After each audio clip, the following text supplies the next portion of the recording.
भारी से भारी संकट की निवृत्ति के लिए एकमात्र उपाय है।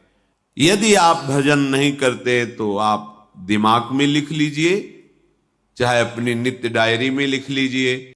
आप एक बात पर विश्वास कर लीजिए कि आपको कोई भी सुखी नहीं कर सकता। यदि आपको कोई सुखी कर सकता है तो आप हैं। बिल्कुल घनीभूत अर्थात ठोस बात है, इसे समझ लेना।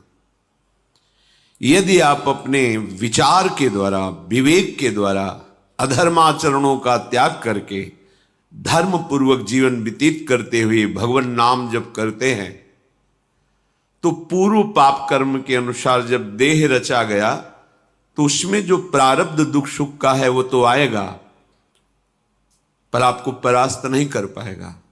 और आगे आपके लिए महासुख है जो दुख और सुख दोनों से परे है। अखंड प्रसन्नता, अखंड आनंद, वो केवल आपके करने से होगा। उपदेश मिल सकते हैं, मार्ग बताया जा सकता है, आपको सहयोग मिल सकता है, पर चलना आपको होगा। यदि आप नहीं चले तो ये कहीं भ्रम हो कि मैं कहीं जाऊं और मेरी दुख निवृत्ति हो जाए, तो इस भ्रम को छोड़ देना आप। क्योंकि हम आप तो बहुत छोटे जीव हैं, अर्थात बहुत लघु तपस्या, लघु पुण्य वाले हैं। हम उन महापुरुषों की बात करते हैं जिन्होंने आजीवन ऐसा तप संचय किया, फिर भी उनके शरीर में भारी से भारी दुख देखे गए। ये दुख और सुख एक भ्रमात्मक इंद्रजाल है माया का, ना दुख है न सुख है। जैसे जो सपने सिर काटे कोई, बिन जागे दुख दूर न होई। ऐसे स्वप्न में तुम चक्रवर्ती सम्राट बन जाओ तो जगने पर तुम थोड़ी रहोगे, तुम जो हो वही होगे। हम भगवान के चिदानंद अंश हैं। ये भूलकर हम अपने को स्त्री पुरुष, अच्छा बुरा, धनी निर्धन, दुखी सुखी आदि आदि बहुत सा प्रपंच है, इसे हम अपने दिमाग में बैठा लिया है। जब तक आप ये प्रपंच नहीं छोड़ोगे तब तक आपको सुखी कोई कर ही नहीं सकता, क्योंकि दुखालयम नाशवान संसार का तो तुमने अस्तित्व रखा है। अगर ये किसी के दूर करने से होता तो स्वयं जगत गुरु परब्रह्म परमात्म तत्व भगवान श्री कृष्ण सामने हैं और अर्जुन को कह रहे हैं, मात्रा स्पर्शास्तु कौन्तेय शीतोष्ण सुख दुखदा आगमा पायनो अनित्यास्तास्तितिक्षस्व भारत। हे भारत, हे अर्जुन, ये आने जाने वाले अनुकूलता प्रतिकूलता, गर्मी शीतलता, अर्थात काम क्रोध लोभ मोह मद मत्सर अपमान निंदा, ये सब ताप पहुंचाते हैं। अनुकूलता सम्मान यश कीर्ति धन वैभव मानी हुई मान्यता, ये सब शीतलता पहुंचाते हैं। ये उष्णता और शीतलता, अनुकूलता और प्रतिकूलता आने जाने वाले हैं। भगवान ये नहीं कह रहे मैं मिटा दूंगा, कह रहे तास्तितिक्षस्व भारत। हे अर्जुन, ये तुम्हें सहना होगा। यदि तुम इसे सह गए तो तुम्हारे हृदय में ऐसी स्थिति प्रकट हो जाएगी कि फिर ये स्पर्श भी नहीं कर पाएंगे। सहने से तुम्हारी भक्ति बढ़ेगी, तुम्हारा चिंतन बढ़ेगा, तुम्हारा स्मरण बढ़ेगा, सत्य वस्तु के लिए, सत्य तत्व के लिए तुम सुखी हो जाओगे। बिल्कुल खुली बात। आडंबर नाटक पाखंड इसकी जरूरत नहीं है। प्राकृतिक भोगों में सुख बुद्धि, देहाभिमान, विद्यारूप महत्व कुल धन यौवन अभिमान, यही तुम्हारे दुख का मूल है और ये कोई दूसरा नहीं हटा सकता। ये तुम्हें अपने विवेक सत्संग से प्राप्त हुए विवेक के द्वारा, शास्त्र स्वाध्याय से प्राप्त हुए विवेक के द्वारा इसे तुम्हें त्यागना है। दुख तुम पकड़े हो तो छोड़ा कौन सकता है? छुड़ाना तो आपको ही पड़ेगा। अगर कोई वादा करता है कि मैं आपको दुख रहित कर दूंगा, मुझे आज तक समझ में नहीं आया। दुख रहित होने का जो उपाय है वो गुरुजन, महापुरुष, संत जन बताते हैं कि जब चारों ओर अंधेरा छा रहा हो, कोई अपना न दिखाई दे रहा हो, केवल दुख ही दुख, अशांति ही अशांति, उस समय आप देखिएगा कोई एक है जो आपको बहुत प्यार कर रहा है। वो हमारे प्रभु हैं। आप जिनकी तरफ पीठ किए हो और जहां दुख है उधर मुख किए हो, वापस घूमो, सन्मुख होइएगा। सन्मुख होए जीव मोहि जबहि, जन्म कोटि अघनाशों तबहि।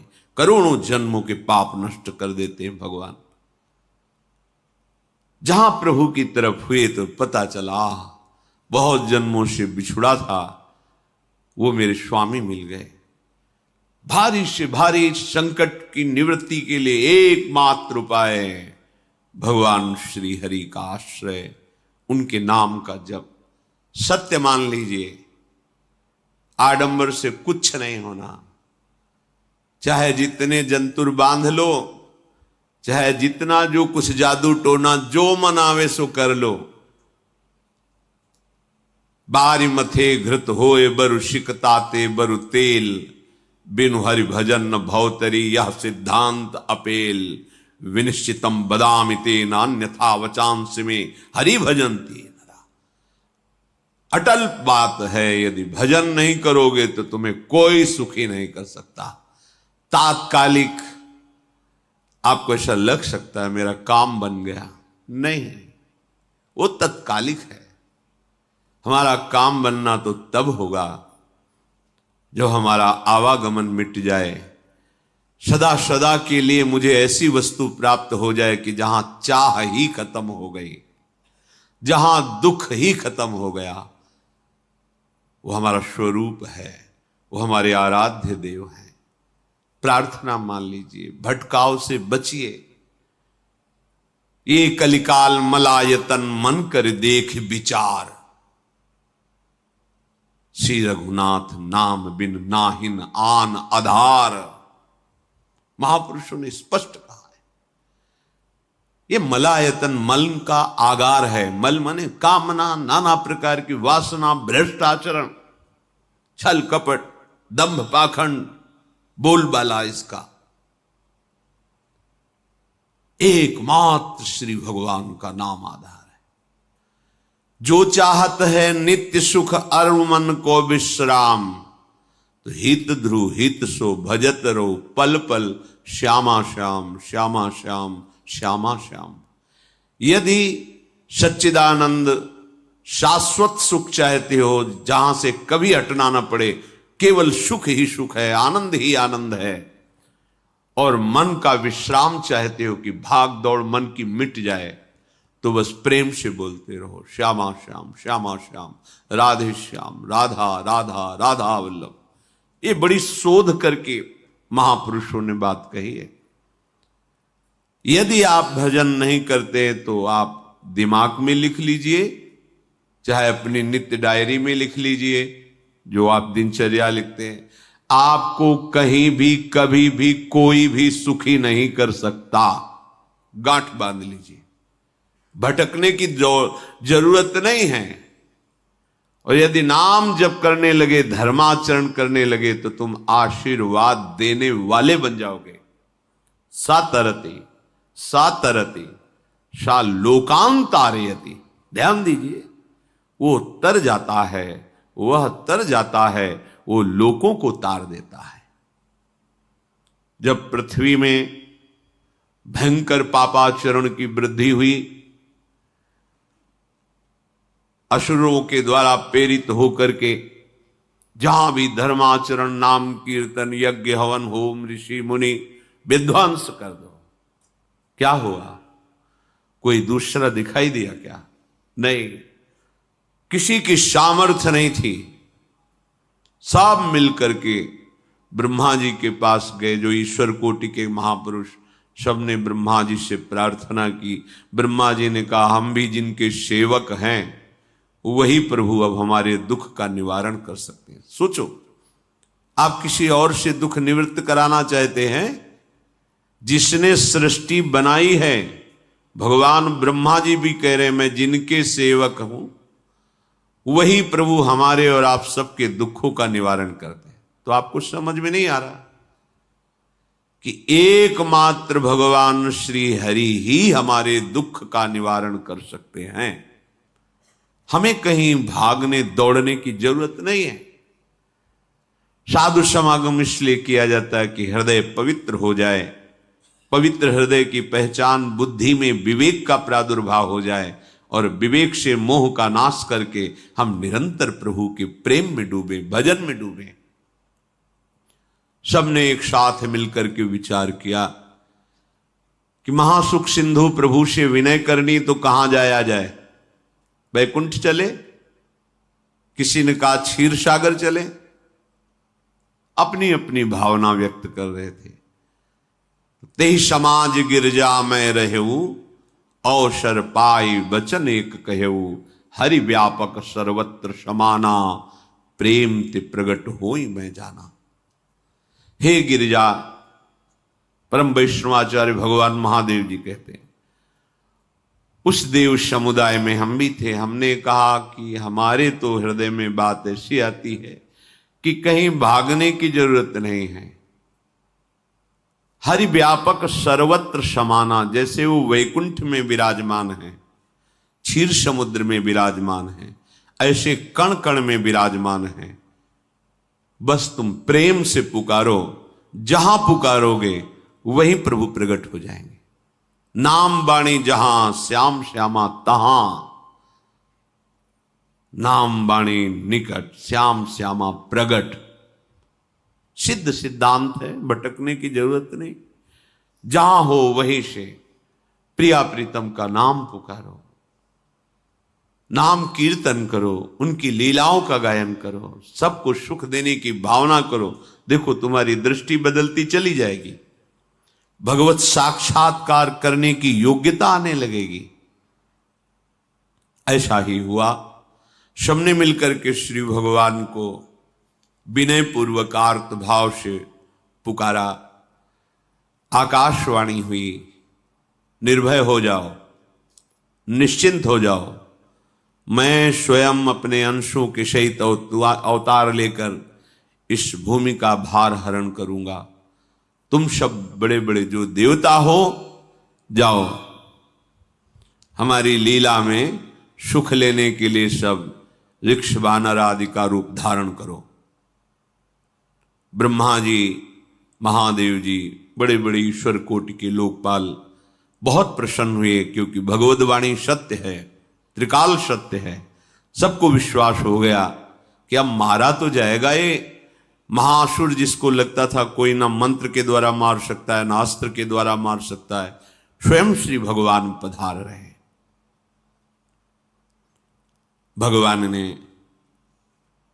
जो निरंतर भजन प्राण रहते हैं, कश्यप जी, अदिति जी, वो भगवान के वात्सल्य में भरे थे। प्रभु जब प्रकट हुए तो उनसे कहा, मुझे आप जैसा पुत्र चाहिए। प्रभु ने कहा कि मेरे जैसा तो मैं ही हूं, अद्वितीय हूं, दूसरा कोई है नहीं, मैं ही अवतरित होऊंगा। भजन में देखो कितनी सामर्थ्य है।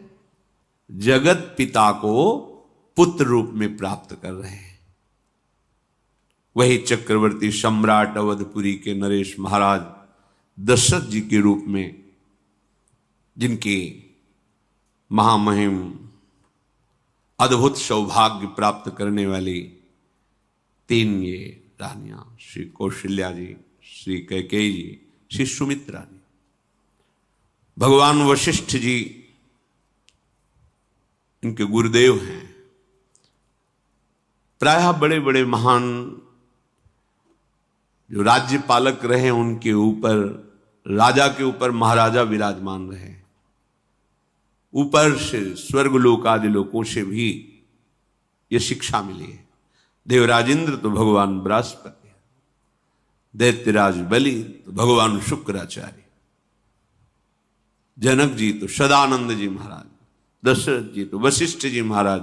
ऐसा था, क्योंकि जहां हमारा विवेक काम नहीं करता वहां ये ब्रह्मबोध संपन्न महापुरुष तत्काल हमको संभालते हैं। महाराज दशरथ जी के हृदय में प्रबल लालसा हुई कि अब अवस्था व्यतीत होती जा रही है, पर जो गृहस्थ धर्म का परम लाभ है वो तो हुआ ही नहीं। वशिष्ठ जी के चरणों में प्रणाम करके कहा, भगवान एक ही बात की असंतुष्टता है, हमारे कोई पुत्र नहीं है। वशिष्ठ जी ध्यानस्थ हुए, ध्यान में देखा और उनका, तुम्हारा जैसा सौभाग्य अन्य का किसी का नहीं हो सकता। तुम्हारे यहां स्वयं सच्चिदानंद भगवान श्री हरि अपने अंशों के साथ अवतरित हो रहे हैं। श्रृंगी ऋषि को बुलाया गया, पुत्रेष्टि यज्ञ करी, उसमें साक्षात भगवान अग्निदेव प्रकट होकर के खीर दिया और कहा अपनी रानियों को पवा दीजिए। वशिष्ठ जी के आज्ञा के अनुसार उस खीर को 2 भाग में किया। प्रथम भाग श्री कौशल्या जी को दिया, जो दूसरा भाग था उसके 2 भाग किए, उसका 1 भाग कैकेयी जी को दिया। अब जो 1 भाग बचा उसके 2 भाग किए और वशिष्ठ जी की आज्ञा के अनुसार एक माता कौशल्या जी को, एक कैकेयी जी को दिया। उन्होंने अपने हाथ से सुमित्रा जी को दिया, तो सुमित्रा जी के गर्भ से लक्ष्मण और शत्रुघ्न, कौशल्या जी ने जो भाग दिया उससे लक्ष्मण जी प्रकट हुए, जो रामचरण अनुरागी, अद्भुत अद्भुत हरि प्रेमी। शत्रुघ्न जी भरत चरणों का आश्रय लिए हुए राम जी का सेवन करते। बड़ा रहस्य है, कितनी मर्यादा है गुरु की आज्ञा से। जहां जैसा विधान होना चाहिए वैसा, तो उस बड़ा मंगल शुरू। ये महामहिम जगत पावन करने वाली माताएं मानो अपने गर्भ में अखिल ब्रह्मांडों के स्वामी को धारण किए हुए हैं, जिनके गर्भ में अनंत ब्रह्मांड वास करते हैं, उन प्रभु को अपने गर्भ में धारण करने का अनुभव कर रहे हैं। महाराज दशरथ बहुत प्रसन्न है। ये जीवन का परम लाभ है।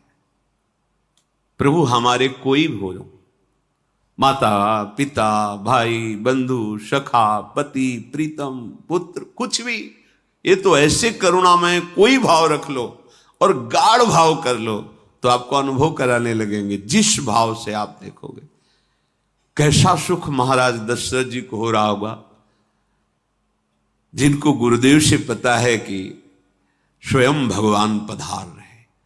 प्रतिपल इनके दर्शन करके कौशल्या जी, कैकेयी जी, सुमित्रा जी के प्रेम पुलकित रहते हैं। दशरथ जी, अहो भाग्य, साक्षात भगवान पधार रहे। समय व्यतीत हुआ, जोग लगन गृह बार तिथि, सकल भये अनुकूल, चर अरु अचर हर्ष जुत, राम जन्म सुख मूल। ठीक योग लगन ग्रह वार तिथि सब अनुकूल हो गई। कब? जिसके हृदय में प्रभु का प्रकाश हो जाता है। जो प्रभु के भजन में रहता है तो योग लगन ग्रह वार तिथि नक्षत्र सब अनुकूल हो जाते हैं। जो पे कृष्ण चरण मन अर्पित, तो करी हैं का नवग्रह रंग। सब ग्रह नक्षत्र वार तिथि, ये जितने भी विघ्न कारक या शुभ कारक है, ये सब शासन में रहते हैं जिसके हृदय में भगवान नाम चल। जिते विनायक शुभ अशुभ, ये विघ्न करे नहीं कोई। क्योंकि भगवान का नाम चल रहा है, हृदय में भगवान प्रकाशित हो गए हैं, परमानंद अनुभव होता है। ऐसे भगवान जगत में प्रकट हो रहे हैं। ये तो कभी कभी अवतार होता है, पर ये अवतार होता ही रहता है। भगत के हृदय रूपी महल में अवतार होता रहता है। जो निरंतर भगवत चिंतन परायण अपने अहम को भगवान के चरणों में समर्पित किया तो भय प्रकट कृपाला, यही हृदय में प्रकाशित हो जाते हैं। हृदय में ही दिव्य वृंदावन प्रिया प्रीतम दिव्य लीला। चैत्र का महीना, नवमी तिथि, शुक्ल पक्ष, अभिजीत मुहूर्त, ठीक दोपहर का समय 12 बजे सब लोगों को परमानंद प्रदान करने वाले प्रभु पधारे। शीतल मंद सुगंधित वायु बह रही है, देवताओं की दुंदुभियां बज रही, पुष्पों की वर्षा हो रही, बड़े बड़े ऋषि मुनि नृत्य कर उठे। जैसे साधना को फल मिलता है हृदय आनंद में, आज समस्त साधनाओं के फल स्वयं मंगल मूर्ति प्रभु पधार रहे। सब महात्माओं का, संतों का हृदय अलौकिक आनंद से भरा हुआ है। पृथ्वी जितनी दिव्यता है सब प्रकाशित कर दी। रस भरे फल, औषधियां, दिव्य मणियां, रत्न जो छुपाए हुए अपने गर्भ में थी, प्रभु आ रहे, सब प्रकाशित कर दी। जलधाराएं जो सूखी हुई थी वो भी। जब ब्रह्मा जी ने देखा कि जो भगवान ने आकाशवाणी में कहा था वो सब सत्य हो रहा है, आकाश में ब्रह्मा जी समस्त देवतागण विराजमान होकर के अंजलियों में दिव्य पुष्प लेकर के वर्षा कर रहे हैं, सुंदर सुंदर अलग अलग वाद्य बज रहे हैं, ऋषि मुनि देवता सब स्तुति कर रहे हैं, प्रणाम मुद्रा में सब खड़े हैं। क्योंकि समस्त लोकों का पालन करने वाले भगवान श्री हरि महाराज चक्रवर्ती सम्राट दशरथ जी के भवन में प्रकट हो रहे हैं। तो आकाश में सब ईश्वर कोटि के महापुरुष पुष्पांजलि अर्पित कर रहे हैं। उसी समय भगवान का प्रादुर्भाव होता है।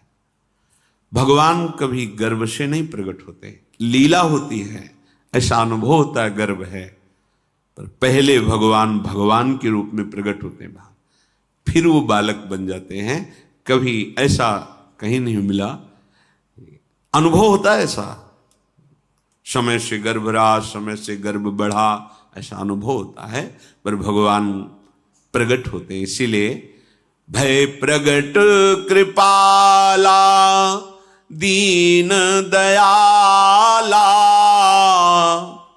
कौशल्या हितकारी हर्षित महतारी मुनि मनहारी अद्भुत रूप विचारी लोचन अभिरामा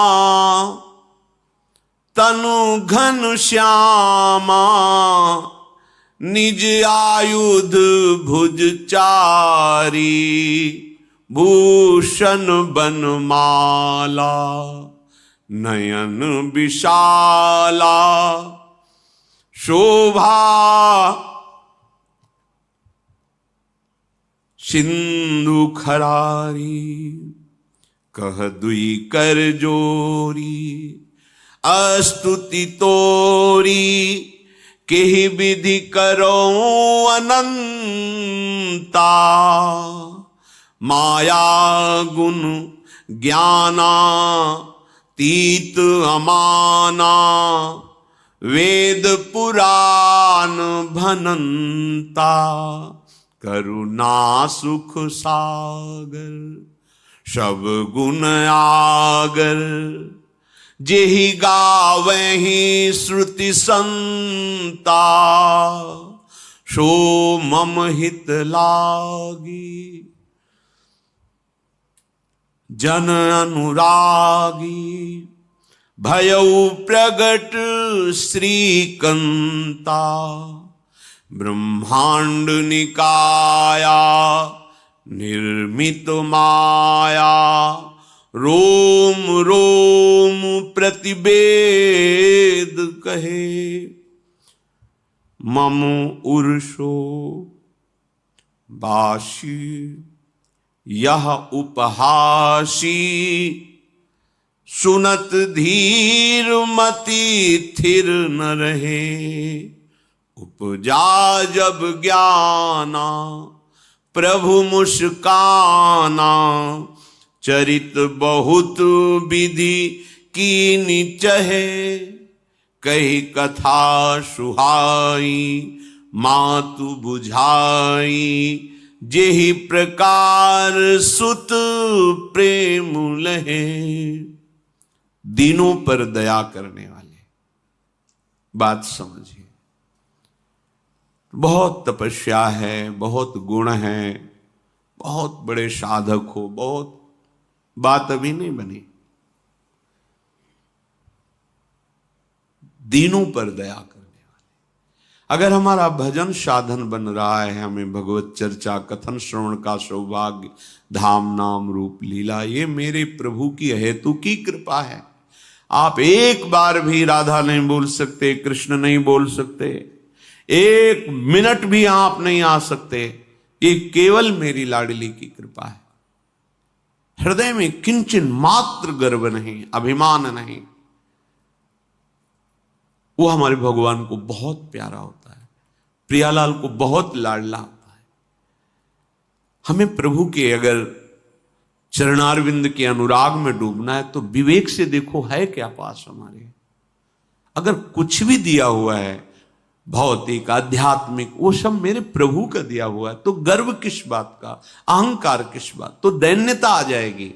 अज्ञान से ये अहंकार बढ़ता है, ज्ञान से इसका समन हो जाता है। चाहे भौतिक हो चाहे आध्यात्मिक हो, मेरे को सब कुछ मेरे प्रभु ने तो दिया है। ध्यान देकर देखो तुम्हारी उपज क्या है, तुम भी तो उन्हीं के अंश हो। न तुमने शरीर बनाया, न संसार बनाया, तो फिर अध्यात्म तो भौतिक अध्यात्म सब कुछ मेरे प्रभु का दिया हुआ है, सब कुछ प्रभु में है, तो फिर अहंकार किस बात का, दैन्य हो जाओ।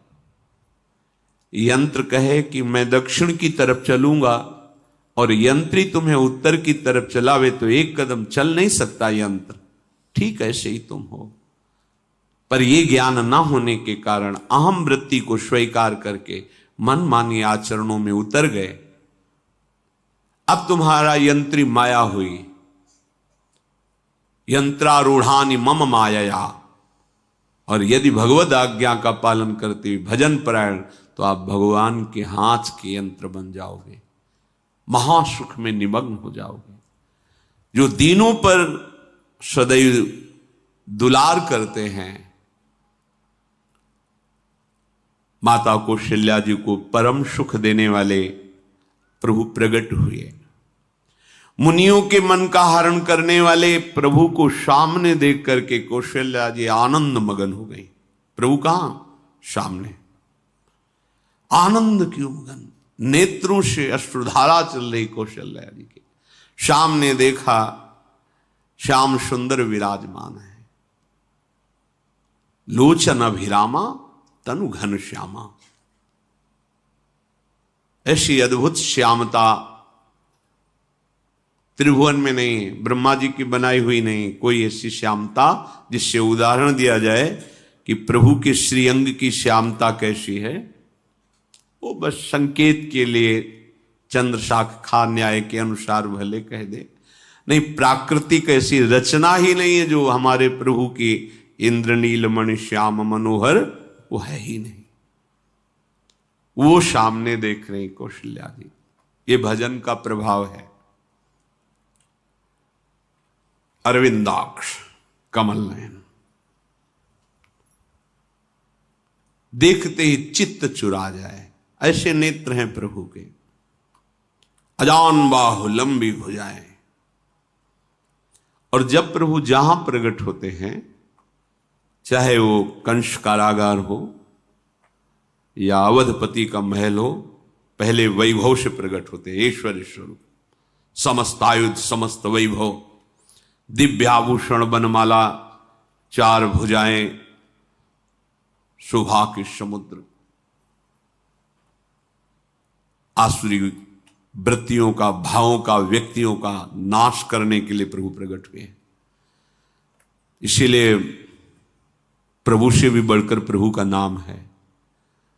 वो व्यक्ति का नाश नहीं करता, वो वृत्ति का नाश करके भगवत दासत्व प्रदान कर देता है। बहुत अपार महिमा भगवान नाम की है, प्रभु के नाम की है। प्रभु प्रकट होते हैं तो दुष्टों का विनाश करते हैं, लेकिन प्रभु का नाम जिसके हृदय में प्रकट होता है, दुष्टता का नाश करके उसे जगत पावन करने वाला बना देता है। तीर्थी कुर्वन्ति तीर्थानि, वो जहां चरण रख दे उसे निष्पाप कर देता है। भूमि को, वायु को निष्पाप कर देता है जिसकी जिह्वा पे नाम चलता है। मैया ने देखा, कौशल्या जी ने, जगत के स्वामी सामने विराजमान, दोनों हाथ जुड़ गए। हे अनंत, मैं कैसे आपकी स्तुति करूं? वेद पुराण ये सब स्तुति करते हुए हार गए, नेति नेति कहकर आपका पार नहीं पाए। माया से, गुणों से, ज्ञान से भी आप परे हैं, असीम हैं, अनंत हैं।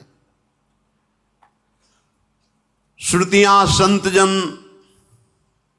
सदैव आपका यश गान करते रहते हैं। हे दया के समुद्र, हे शब्द, सुखों के धाम, गुणों के धाम, भक्तजन सदैव आपका गान करते रहते हैं। आज वही प्रभु मेरे सामने प्रकट हैं। हे श्रीपति, आप मुझे सुख प्रदान करने के लिए मेरे नेत्र गोचर हुए।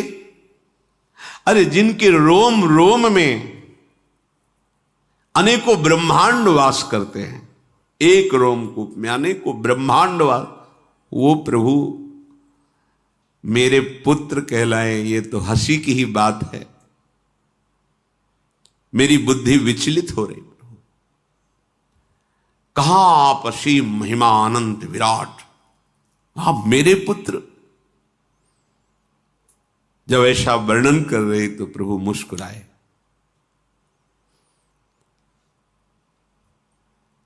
बहुत प्रकार से मैं आपको सुख देना चाहता हूं, इसलिए पहले मैं इस रूप में आया हूं कि आपने जो भजन करके मांगा था कि मेरे जैसा पुत्र हो, तो देखो मैं ही स्वयं, मेरे जैसा और कोई है ही नहीं, मैं ही स्वयं आया हूं। तुम्हें याद है? याद, स्मृति आई। हां प्रभु। फिर प्रभु अब इस रूप में नहीं। माता पुनि बोली सोमति डोली, तजहु तात ये रूपा, की जैसी सुलीला अति प्रियशीला, यह सुख परम अनूपा। हाँ हाँ प्रभु याद आ गया।